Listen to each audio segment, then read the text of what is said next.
सभी को नमस्कार। आज के फेसबुक लाइव कार्यक्रम में आप सभी का स्वागत है। गुरु जी को शरण वंदन। आज का प्रश्न बंधु जी ने जबलपुर से किया है।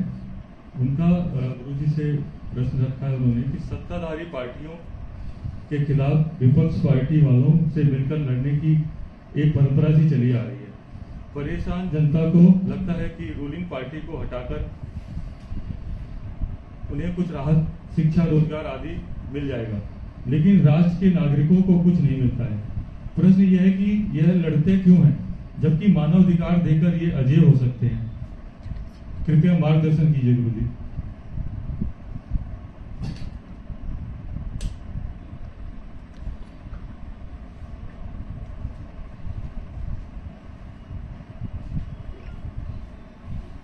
राजनीति के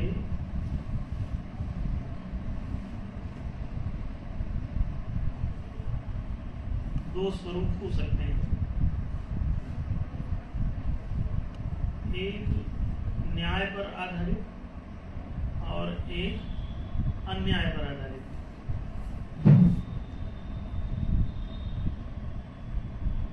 राजनीति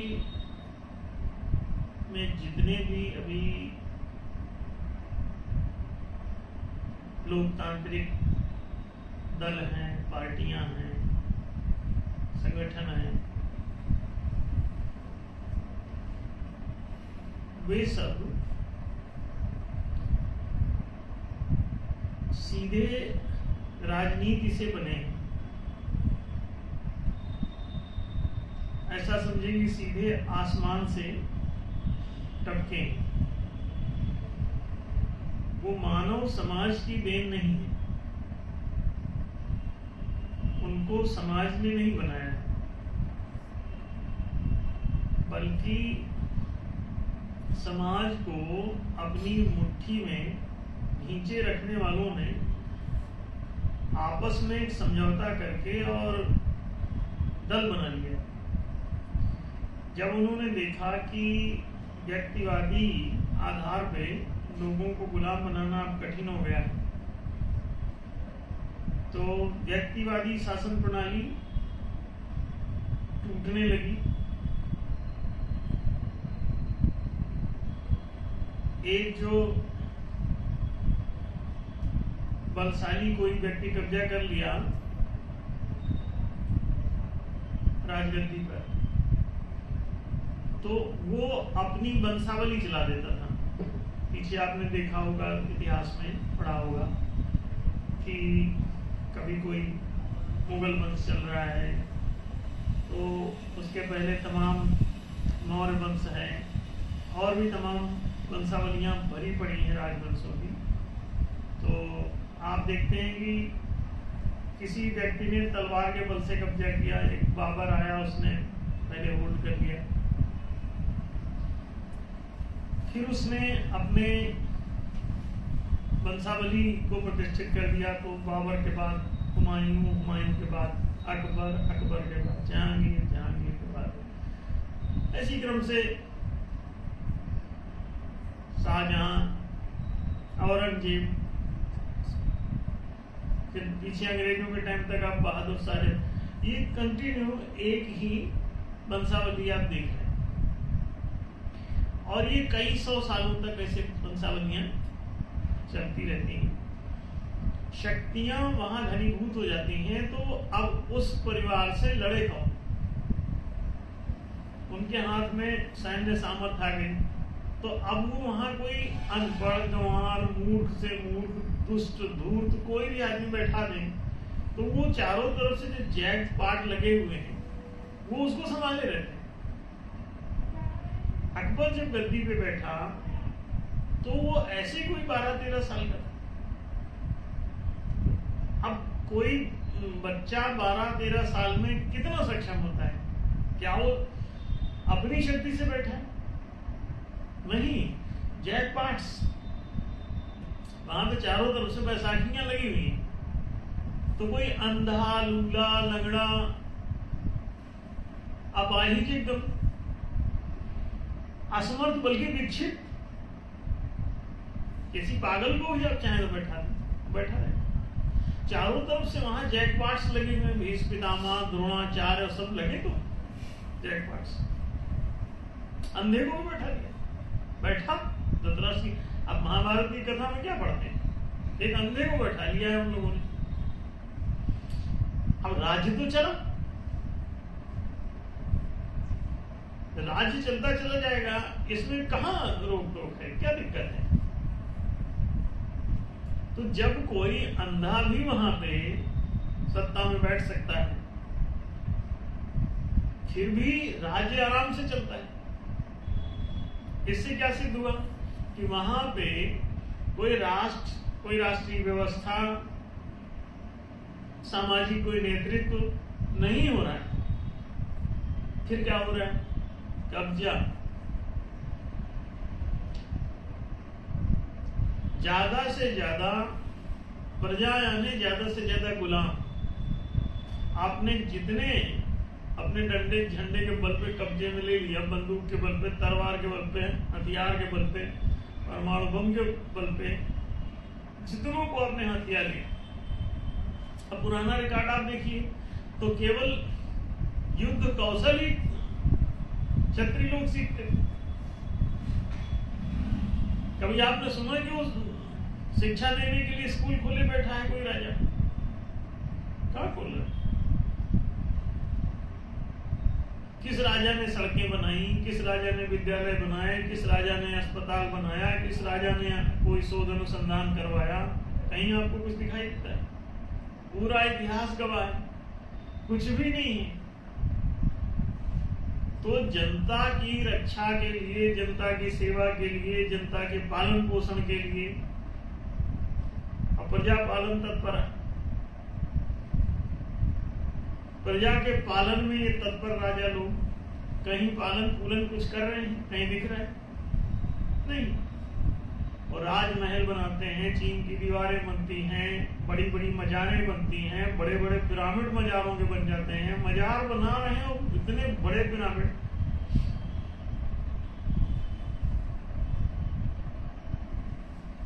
$5 लाख टन पूरी बुर्ज खलीफा में लगा हुआ है, जबकि वो पूरे वो शहर है, पूरा वो बिल्डिंग नहीं, वो शहर है पूरा। तो 5 लाख टन टोटल उसका मटेरियल लगा है। और पिरामिड में, एक ही पिरामिड में 60 लाख टन लगा है। तो आप निर्माण का विक्षेप देखिए, पागलपन देखिए। ये प्रजा पालन के लिए था। ये इतना जो है ही इसमें दौलत, लाखों करोड़ का व्यय हुआ होगा। कैलाश मंदिर देख लीजिए, 24 लाख टन पत्थर खोद के बाहर फेंक दिया। अता पता तक नहीं हो पत्थर खुदा हुआ माल कहां गया। आज खुदा तो है, दिख रहा है, लेकिन एक गिट्टी नहीं मिलेगी आपको वहां हजारों मील के दायरे। कहां चला गया? कितना भयावह सृजन है ये सब जो किया गया है। आप इसको कभी देखिए कि इसे क्यों बनाया गया।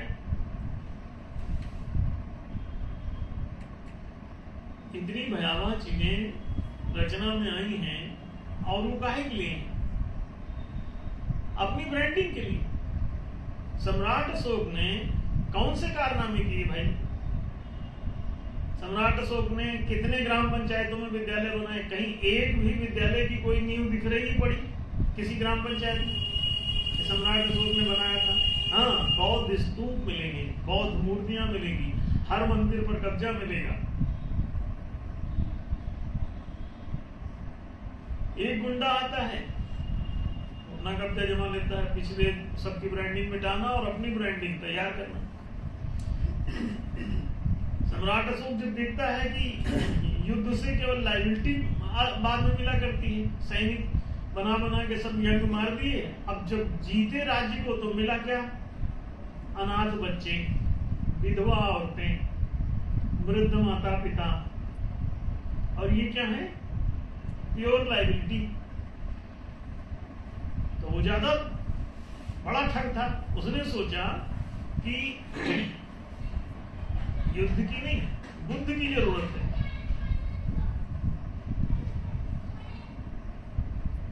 तो बस उसने बौद्ध धर्म अंगीकार किया। और बुद्ध अब ऐसा नहीं था, इतिहास तो ये बताता है, लोग बहुत कह रहे हैं कि वो बौद्ध तो पहले ही से था।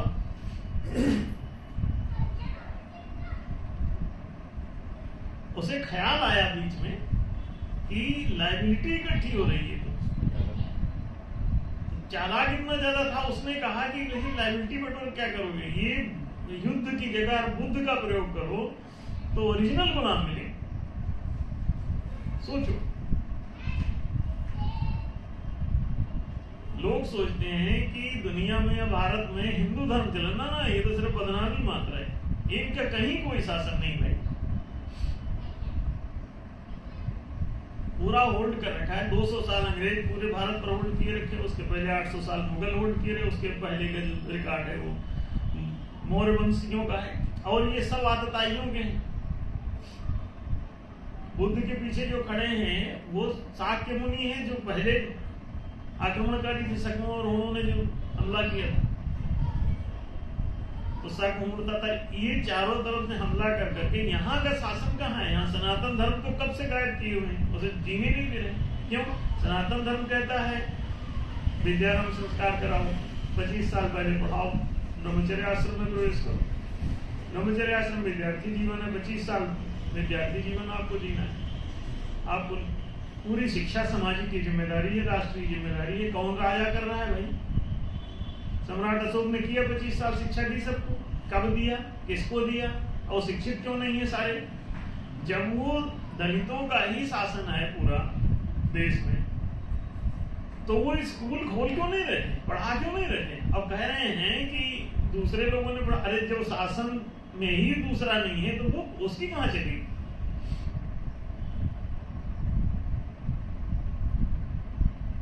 शासन अंग्रेजों का है और कह रहे हैं पढ़ने नहीं दे रहे हिंदू लोग। हिंदू कहने पढ़ने नहीं, कोई बता रहा है ब्राह्मण नहीं पढ़ने दे रहा है, कोई क्या बता रहा है दिव्य कीर्ति कहता है 3000 साल ब्राह्मणों का कब्जा रहा शिक्षा। और राजा तो जब मौर्य वंशी थे इन 3000 सालों में, तो पढ़ने क्यों नहीं दे रहे?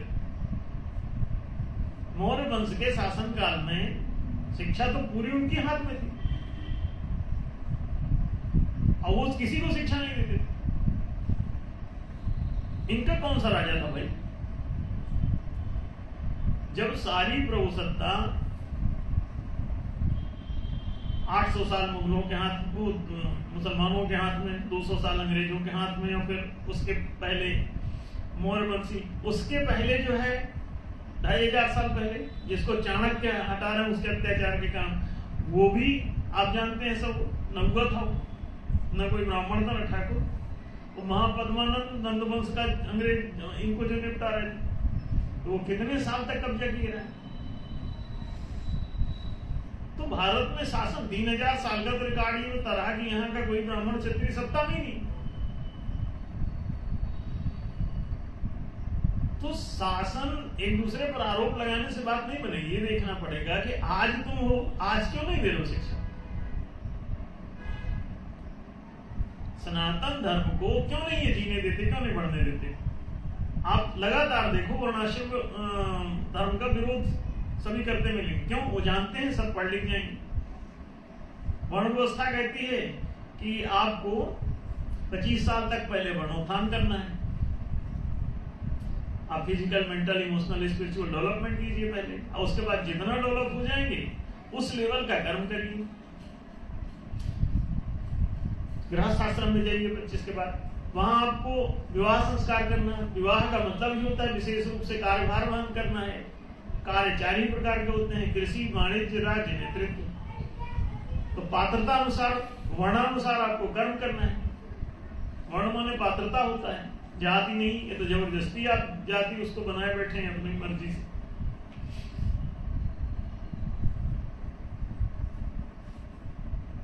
तो राजनीति क्या है? गुंडों द्वारा दल बल छल पूर्वक कब्जा सत्ता पर। और सत्ता में क्या रखा है? क्योंकि वहां पे सारा पावर और पैसा है, सारी जनता का चारों तरफ से टैक्सेशन करके वहां बंदूक के बल पे, तलवार के बल पे वहां राजस्व इकट्ठा किया जाता है। इकट्ठा करके हजारों लाखों करोड़ की वहां पर संपत्तियां इकट्ठी होती, धन इकट्ठा होता है। उसे लूटने के लिए जाहिर है कि सारे डकैत तैयार बैठे। आप जब 4 कर्म हैं जनता की सेवा के, शिक्षा देना, जनता को रोजगार देना, जनता को सुविधाएं देना, आवासीय और संरक्षण प्रदान करना, तो ये काम करके उन्हें बस्तियां बना क्यों नहीं रहे? कोई रोक रहा है इनको? ग्राम पंचायतों का विकास क्यों नहीं किया जा रहा है? ग्राम कॉलोनाइज करो उसको, सबके मकान बना के काट के अलॉट करो लोगों को, कौन रोक रहा है? लेकिन जब तुम सारा धन लेके उड़ गए तो वहां कहां से बनेगा? और 1 साल का बजट भी उपयोग कर लो तो ग्राम पंचायतें बनाते रहो और उनकी सबकी एक किस्त भी बना दो, चाहो तो 500-500 रुपए उनसे लेते रहे, बना के दे दो, चाहो तो रिकवर भी कर लो, वैसे रिकवर की जरूरत नहीं। बेसिक आवास बना के दिया जा सकता, सबको 1000 स्क्वायर फुट न्यूनतम कम से कम एक परिवार को दे बना के। हर ग्राम पंचायत में न जमीन की कमी है, ना कोई पैसे की कमी है, लेकिन जब वो बजट ही नहीं बना रहे हैं 25% शिक्षा का, 25% रोजगार का, 25% आवासीय सुविधा पर, 25% संरक्षण पर, ये 100% यूटिलाइजेशन ऑफ फंड है। सारी फीस राजकोष 100% आप इन 4 भागों में बांटी, चारों सेवाएं मिल जाएंगी, जनता खुशहाल। लेकिन राजनीति उस राजकोष को लूटने के लिए सब व्याकुल है, तो लुटेरों के राजनीतिक दल बन जाते हैं। वो उसको वहां पे जाके राजकोष को कब्जा करना है, और उस कब्जे को बनाए रखने के लिए वहां पे पुलिस व्यवस्था है, वहां पे आर्मी है। आप ही लोगों के बीच में से उनको भर्ती कर लिया जाता है कि उन डकैतों की तुम रक्षा करना। अब पूरी आर्मी देख रही है कि पूरा पैसा वहां पे बैठे हुए चंद लोग गड़प रहे हैं, फिर भी आर्मी में वहां पे चीफ अपने लोग बना लेते हैं और चीफ की आज्ञा के अनुसार सब चलता है। तो आर्मी चीफ बैठे रहते हैं, वो उनके आदमी रहते हैं, उनको लंबा कमीशन वो देते हैं,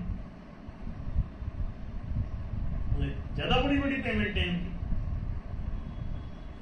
तो पेमेंट तो उतना ही बनता है कि जैसे मान लो अगर 25,000 में सबका खर्चा चलता है तो प्रत्येक सिपाही से लेके ऊपर के कमांडर तक, चीफ तक, इवन राष्ट्रपति तक, प्रत्येक परिवार को आप 25 या 50,000 रुपए पे करो। ये ज्यादा क्यों? 10-10 लाख रुपए तक भी क्यों पे किए जा रहे हैं? करोड़ों रुपए तक पे हो जाते हैं बाकी समय एमॉल्यूमेंट्स मिलाए। तो उनको मोटा कमीशन क्यों दिया जाता है? ताकि इनको सबको सुरक्षा प्राप्त रहे, डकैत वर्ग पूरा हावी रहे। और डकैतों की रक्षा के लिए पुलिस और आर्मियां तैयार कर दी जाती हैं। और ऐसा नहीं कि केवल एक देश की बात है, ये पूरे देश सभी जगह ये है। और इसलिए वो कभी भी लोकतंत्र आने नहीं देते। लोकतंत्र माने होता है लोगों का तंत्र, जनता का तंत्र। तंत्र माने शासन। तो शासन जनसहमति से चले, जनमत से चले, शासन के नियम नीति निर्णय जनमत से पारित कार्य होने लगे, ऐसा वो क्यों नहीं होने देते? कहते हैं कि लोकतंत्र है और लोकतंत्र जीरो रखते हैं, लोगों का शासन होने नहीं देते। शासन वो अपने गुंडे बदमाश खुद ही अपने हाथ में लिए रहते हैं, नियम नीति निर्णय खुद ही बनाते हैं, खुद ही पारित कर लेते हैं, जनता से पूछते तक नहीं। ना अभिषेक को, ना संस्कार, जंगल है, सिंह से क्रियते मर गई। सिंहों का ना तो उनकी प्रजा रूपी हिरणों ने स्वागत किया, ना सत्कार किया मृगों ने। अब बलपूर्वक ये चढ़ बैठे उनके ऊपर, आर्मी के हथियार लिए बैठे, कुछ बोलोगे तो धुल देंगे। जलियांवाला बाग कांड कर दिया अंग्रेजों ने, पूरी प्रजा बैठी हुई है वहां, ये जनता का शासन है। कहते हैं अमेरिका में लोकतंत्र है, इंग्लैंड में लोकतंत्र था, इंग्लैंड में तो तब भी लोकतंत्र था। तो ये यहाँ क्या कर रहे थे? जलियांवाला बाग उसमें जलियांवाला बाग में वो मीटिंग ही तो कर रहे थे, आप उसमें बैठ के ही तो कह रहे थे कि भाई इतना अत्याचार काहे करते, कौन सा ऐसा वहां डकैती मार रहे थे कि चारों तरफ से घेर के कुत्ते की तरह मार डाला सबको। कुत्तों के साथ भी इतना बुरा सलूक नहीं करता कोई जितना ये अपनी प्रजा के साथ करते। तो प्रजा की औकात क्या है उनकी नजर में? ये पुत्रवत है कि पुत्रवत है? आप इसको देखो, वो कहां आपको शिक्षा देने के लिए तैयार है? कौन राजा का कोई तो नाम बताओ। आज भी इस दुनिया में कौन शिक्षा देने के लिए तैयार है? कौन रोजगार देने के लिए तैयार है? और जैसी शिक्षा और रोजगार दोनों दे दो, समस्त अपराध खत्म हो जाएंगे, सारी लड़ाई खत्म हो जाएगी, सारे झगड़े खत्म हो जाएंगे। दो ही चीजें हैं, इसलिए सनातन धर्म को ये वापस नहीं आने देते। ये इस्लाम लाएंगे, इस्लामीकरण करेंगे, ये हिंदूकरण करेंगे, ये ईसाईकरण करेंगे, ये सिखिज्म लाएंगे, ये बौद्धिज्म लाएंगे, लेकिन न्यायिज्म नहीं लाएंगे। न्याय कहता है 25 साल पहले सबको पढ़ाओ, विकास का समय, फिर उसके बाद 25 का हो गया है, अब यंग हो गया, अब उसको काम चाहिए, रोजगार चाहिए। अब उसको कृषि, वाणिज्य, राज्य, नेतृत्व, 4 में से एक काम दे दो, वो क्यों बेरोजगार घूमेगा? चारों संसाधन है। तो राजनीति समाज से नहीं निकली हुई। सारे राजनीतिक दल वो गुंडे आपस में मिल करके, जो जिन राजवंशियों ने जो अपना अपना कब्जा जमाया हुआ था पहले से, वो लोग जब देखे कि अब कई सारे राजवंश हो गए और सब कहते हैं हम राजा बनेंगे, तो आ गई आफत। तो इन्होंने नई योजना निकाल ली, क्या कि भाई आपस में हम अगर लड़ते रहे सारे सिंह तो हिरन भाग जाएंगे, हिरन आजाद हो जाएंगे, क्योंकि लड़ने वाले आपस में एक दूसरे को, अगर गैंगवार होने लगेगी गुंडों की, तो गुंडे एक दूसरे को निपटाने लगेंगे, तो प्रजा तो आजाद हो जाएगी। तो उन्होंने कहा, इस बैठ के आपस में समझौता किया। अब बोले कि हम सभी लोग मिलकर के एक उपद्रव तैयार कर। उन्होंने मन में ऐसा प्लान किया और आपस में सभी वंश बैठे। उन्होंने कहा हम अब मिल करके सारे वंशों का मिलाव करके एक दल बना ले।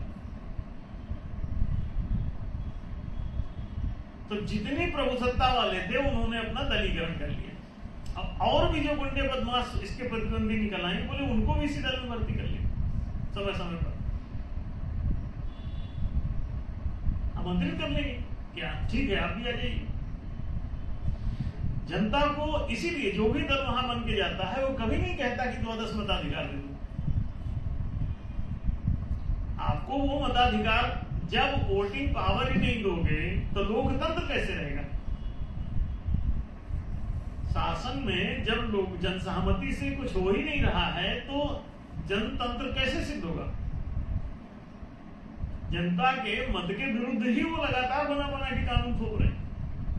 अब आप विरोध करो तो मारे भी जाओ। तो आप इसे समझ सकते हैं कि वहां पे जो राजनीति का दिखाई देता है स्वरूप, वो अब बाद में क्या हुआ कि पहले तो एक ही दल था, तो जैसे अब कांग्रेस में सारे राजवंशी सब शामिल हो गए थे। फिर बाद में क्या हुआ कि उससे फूट फूट के गिनती नहीं पटी, जो अपनी ज्यादा प्रभुसत्ता चाहते थे, तो उन्होंने कहा यार अलग से बन के आना पड़ेगा। तो वो उसमें से निकल के दूसरे दल का गठन करने लग गए। आज हजारों की संख्या में दल है और एक दल भी उनमें से कोई तैयार नहीं है कि जनता के शासन के लिए राजी हो। और या तो जनता शासन में रहेगी, उसकी सहमति से होगा, और या फिर असहमति से होगा। चाय की दुकान वाला आपको 500 रुपए की चाय दे और बलपूर्वक पकड़ के पिलाए और पैसा खाते से काट ले, आपको कैसा लगेगा? आप कहोगे कि जब हम चाय 5 रुपए की ही बना के पी सकते हैं तो हम 500 रुपए की चाय क्यों पिए? आप ऐसा बोलेंगे। वो कहेगा कि ये गन रखी है, पीना है तो पियो, नहीं पीना है तो जय श्री राम। तो आप क्या करेंगे? आप पिएंगे। तो इस तरह से आपको चाय पिलाई जा रही है और सेवा कार्य चल रहा है, इसे सेवा करें। तो सेवा इनके सबकी कितनी जानलेवा है। आपसे पूछे बिना जबरन एक तो चाय पिला रहे हैं आपको, जबरदस्ती कानून का पालन। प्रजा से कभी कोई पूछ करके क्या ये कानून पारित करवा सकता है कि हेलमेट लगाना भूल जाओगे तो 1000 रुपए जमा करना पड़ेगा? प्रजा क्या इसके लिए राजी हो जाएगी इस कानून को पारित करने के लिए? तो ये क्या ये 5 रुपए वाली चाय 500 में नहीं दी जा रही है? और मजे की बात तो यह है कि चाय में भी नाली का पानी भर के दिया गया है, उसमें चाय न चाय पत्ती है और न उसमें चीनी है और न उसमें दूध है, और पानी भी कुएं का नहीं है, नाली का है। ऐसा भी नहीं कि चाय दी जा रही 500 रुपए में, उसमें भी खुश मत होगी चलो महंगी सही चाय तो मिल ना, चाय नहीं दी जा रही। चाय उसमें लिखा है गिलास में, हाँ नाली का पानी पिला रहे हैं बदबूदार। अब आप पी रहे हैं और नहीं पिएंगे तो कहते हैं 500, फिर आपको 100 प्याज खानी पड़ेगी, और 100 प्याज नहीं खाओगे बोले 100 कोड़े खाने पड़ेंगे। अब चुन लो, चाय पीना है कि 100 प्याज खाना है कि 100 कोड़े। मजबूरी में आप नाली का सोचेंगे 100 प्याज खाना तो बहुत कठिन है, एक चाय नाली की पी लेना सरल है, तो आप मजबूरी में आराम से मुस्कुराते हुए पिएंगे और 500 रुपए कटवाएंगे, जाएंगे आराम से। अब मारेंगे भी नहीं आपको। आप सोच रहे हैं कि आपको मार डालेंगे, ना ना ना, कोई भी अपने गुलाम को नहीं मारता, ध्यान रखो। जब तक गुलाम विद्रोह नहीं करेगा कभी नहीं मारेंगे। वो तो जलियांवाला बाग कांड इसलिए हो गया, भैया अपनी गैया कोई मारता है तो दारू गाय, गुलामों की रक्षा की जाती है, आपको पता है। जैसे ही आप उनके गले की हड्डी बनोगे तब वो जलियांवाला बाग कांड आपके साथ करेंगे, नहीं तो सभी मालिकों को अपने गुलाम अतिशय प्रिय होते हैं। अगर गुलाम भाग के ग्राहक, हर दुकानदार को अपने ग्राहक प्रिय है। 500 रुपए वाला ग्राहक अगर हो 5 रुपए की चाय का, और उसमें भी नाली का पानी देना है, कोई खास नहीं, नाली से फर्क रख दिया। अब एक बात बताइए, कौन ऐसे ग्राहकों को विदा करेगा? मुस्कुरा के स्वागत करेगा, बैठाएगा, प्यार भी देगा और अपना बहन जी, माता जी और सब बन के आएगा? नहीं, दीदी, बहन, चाचा, नेहरू, वो पता नहीं क्या क्या बन के आएंगे। भैया क्या है, इतना आदर आपको देंगे। अब बहुत चरण स्पर्श कर लिया, 500 रुपए का ग्राहक है, अब 5 रुपए वाली चाय देनी है, वो भी चाय नहीं देनी है, नाली का पानी देना है। अब कितना खुश होगा वो मालिक, अब क्यों आपको मारेगा? आप इसी तरह पीते रहिए, चलते रहिए आराम से बस। हाँ, अब ये कि आप वहां मीटिंग करने लग गए कि नाली का पानी क्यों दिया गया है, इसमें चाय क्यों नहीं दी गई, तो कहेंगे देखो यार ये तो ज्यादा ही है, नाली का पानी कह रहे हैं क्यों दिया जा रहा है ना। और वो भी 5 रुपए वाला 500 रुपए में क्यों दिया जा रहा है? अगला चैप्टर खोल दिए तो और ज्यादा मारे। प्रजा को भड़का रहे हो। प्रजा अच्छा खासा नाली का पानी पी रही थी और 5 रुपए वाला माल जो है 500 रुपए में ले रही थी, और तुम उसको भड़का रहे हो, मछली बिका रहे हो। हाँ? अब घाट पे फंसेगी नहीं। तो आप विचार करके देखिए, तो आपको वो राजनेता कितना प्यार करता है। आप जाइए, शेर अपने हिरणों से कितना प्यार करता है, जाहिर है जितना मासल उतना प्रिय। 500 की जगह 1000 का मोटा ग्राहक आ जाए तो और ज्यादा प्रिय, और नाली का पानी खुद ही भर के पी ले तो और अच्छा है। ऐसे ग्राहक को कौन पसंद नहीं करेगा? हाँ, तो आप लोग उनके ऐसे मछली हैं मछुआरों के, और इसी तरह आप हंसे रहिए और वो आपको मीठा मीठा बात बोलते रहे, आप भी खुश, वो भी खुश। अब बस ये है कि आप इसी तरह परिश्रम कर करके 500 रुपए तैयार किया करिए, वहां पहुंच के नाली का पानी पी के घर चले जाया करिए बस। अब कुछ बोले तो बेटे आप बोलने लग गए कि किसानों का कानून क्यों ले आए कि सब अपनी जमीन जमा करें। इस तरह का बात मत करो। तो न शिक्षा मांगो न रोजगार, चुपचाप बैठे रहो। तो सम्राट अशोक ने भी कभी फिर प्रजा को नहीं मारा, न वो शिक्षा मांगते थे न रोजगार। सम्राट अशोक जिंदाबाद। 100% प्रजा अनपढ़। आप देखो तो कि इन लोगों के काल में 100% अनपढ़ है। क्यों? पूरे इतिहास में भाषा ही किसी की ठीक नहीं, तो भाषा भी नहीं पढ़ाई गई। अब आप देख लीजिए, आप पिछले कई हजार वर्षों से अनपढ़ हैं, एक दो दिन से नहीं। वो पढ़ाई लिखाई की जो भी गुरुकुल सुरकुल वो चलाते हैं, वो अपने लिए चलाते हैं। वहां नालंदा और तक्षशिला जो दोनों विश्वविद्यालय खुले थे, उसमें कितने लोग पढ़ते थे? और टोटल परसेंटेज निकाल समाज का, आपको औकात पता चल जाएगी अपनी। अब बौद्ध विश्वविद्यालय थे, किसको पढ़ाया जा रहा था? क्या पढ़ाया जा रहा था? अब क्यों पढ़ाया जा रहा था? जिस देश में न कोई धंधा, न पानी, न बिजनेस, न कुछ, और जो समृद्धि बताई जाती है वो सबको लूट करके जो मोटा मोटा अपना संगमरमरी महल बनाते हैं, बढ़िया पत्थरों के बड़े बड़े मंदिर बनाते हैं, बड़े बड़े मस्जिदें बनाते हैं, जामा मस्जिद, ताजमहल। तो कहते हैं देखो मुगल काल में कितनी समृद्धि थी, रावण के काल में सोने के महल थे। अरे वो रावण का था भाई। प्रजा तो घास फूस के झोपड़ी पड़ी रहती थी और मेढक सेढक खा के जीती रहती, बाल में कंघी करने तक का पैसा नहीं। और आप सोच रहे हैं लंका सोने की थी? लंका सोने की नहीं थी, रावण का महल सोने का था। आप लोगों को उल्टी बात बताइए, लंका सोने की थी, लंका नगरी सोने की नहीं थी, केवल रावण का महल सोने का। गलत नहीं मत रही। भारत में जो स्वर्ण काल, गुप्त काल, स्वर्ण काल, अरे कोई गुप्ता जी का शासन होगा और प्रजा के पास पैसा होगा। आज के जितने गुप्ता जी हैं पता करो कितने प्रजा के प्रिय हैं। अधिकांश गुप्ता जी ब्याजखोरी का धंधा करते हैं, साहूकारी का, दुकान पे बैठे रहते हैं। जितने सुनार और जितने इनको अधिकांश को देखो, ये प्रजा प्रिय है, ये ग्राहक प्रिय है, ग्राहकों का हित कर रहे हैं। देखा हो जरा दुकानों पर कितने ग्राहकों का हित चल रहा है। उधारी का पैसा बांट और उनसे पूरा सूदखोरी का धंधा चल रहा है।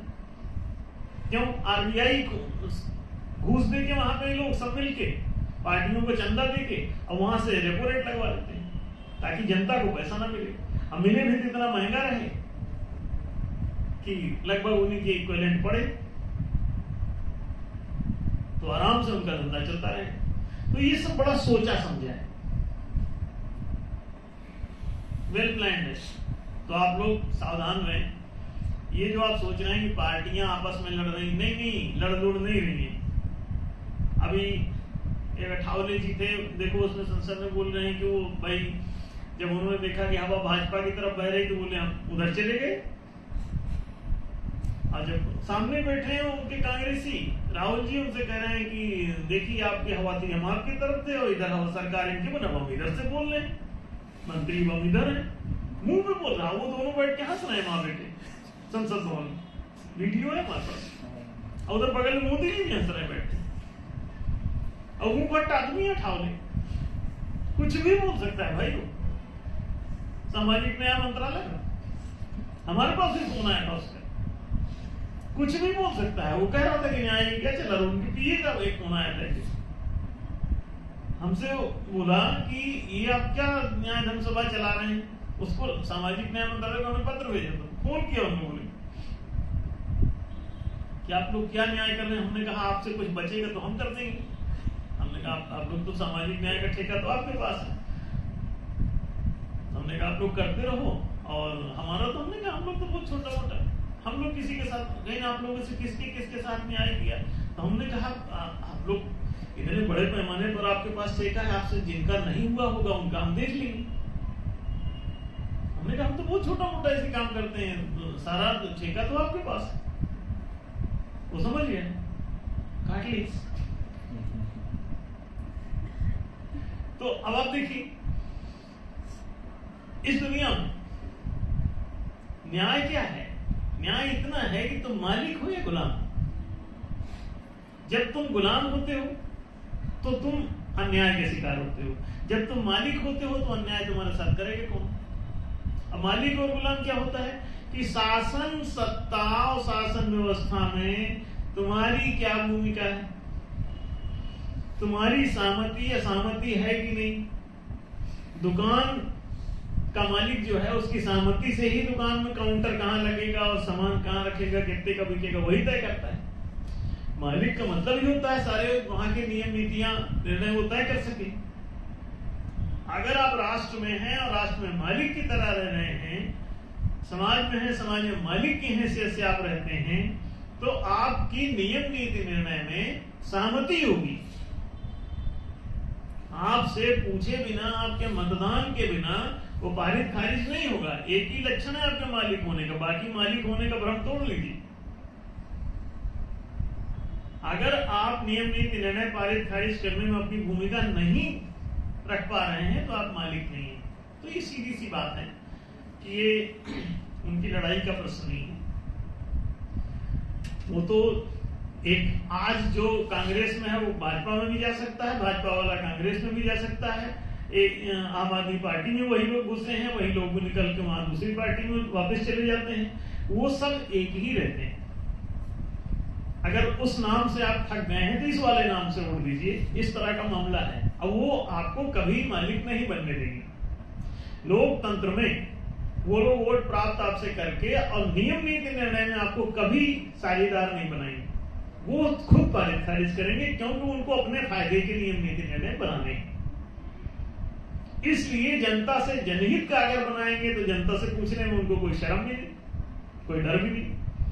जनहित का ही अगर बनाएंगे तो तुरंत पारित ही हो जाएगा। इसमें दिक्कत क्या है?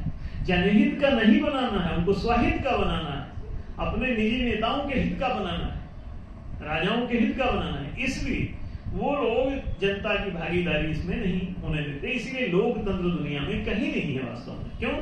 नियम नीति निर्णय में कहीं भी अभी लोक मत नहीं दिया जा रहा है। तो there is no democracy at all. तो आप लोग शायद समझ गए होंगे। धन्यवाद गुरु जी। तो शासन में कोई भी सत्ता पार्टी रहे किसी भी समय में, उनका कुल मुख्य उद्देश्य यही रहता है कि जितना भी कर उनके पास इकट्ठा हो वो अपने ही उपभोग में उसको इस्तेमाल करते रहते हैं। जब तक शासन के अंदर महालोकतंत्र और 4 जनाधिकार व्यवस्थित रूप से कोई भी पार्टी लाके नहीं रखेगी, तब तक जनता ऐसी ही त्रस्त रहेगी। इस क्रम में न्याय धर्म सभा पॉलिटिकल रूप में भी समाज में आ चुकी है, और जिसका मुख्य उद्देश्य यही है कि समाज में आज नहीं तो कल महालोकतंत्र को लागू करना और समाज के अंदर 4 जनाधिकार को प्रतिष्ठित करना, क्योंकि उसी के बाद ही जनता के सारे कष्ट दूर हो पाएंगे। उससे पहले किसी भी हाल में नहीं हो पाएंगे। धन्यवाद गुरुजी। और सभी लोगों का निवेदन है कि इस वीडियो को ज़्यादा से ज़्यादा लोगों पे शेयर करें और सब्सक्रिप्शन बटन पे, बेल आइकन पे बटन दबा करके उसको सब्सक्राइब करें। आप सभी का धन्यवाद। नमस्कार।